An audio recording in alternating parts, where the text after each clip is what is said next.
chẳng là biết đây hai nè khá quạt trâu mọ quạt khơi nhà nhẹ quạt khơi nhà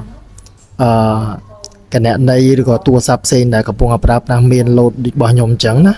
miền đây ta ở con bảo quạt nó mình quạt bằng toànมันล็อกnó không xịt thình quạt conแต่ล็อกnó không ở App Store ដើម្បី download ណាបងប្អូនណាអញ្ចឹងយើងត្រូវតែ sign out ហើយ lock ចូលទៅក្នុង setting សិនបានយើងអាចចូលមកឃើញដូចខ្ញុំបែបនេះណាបងប្អូនដែលបើសិនណាបងប្អូនអត់ច្បាស់កន្លែងហ្នឹងបងប្អូនអាចឆាតមកសួរខ្ញុំឬក៏ comment នៅខាងក្រោមបានណាបងប្អូនណាអញ្ចឹងឥឡូវនេះខ្ញុំប្រាប់ពីរបៀបថាបងប្អូនដែលចូលមកឃើញដូចខ្ញុំចេះបាទអញ្ចឹងរបស់ខ្ញុំនេះគឺមាន iPhone 11 Pro Max ហើយនិង iPhone XR ដែលគេកំពុងប្រើប្រាស់របស់ខ្ញុំណាតែបើខាងលើនេះគេដាក់ថា this iPhone 12 Pro Max អាហ្នឹងគឺជារបស់ខ្ញុំបើគេសរសេរពី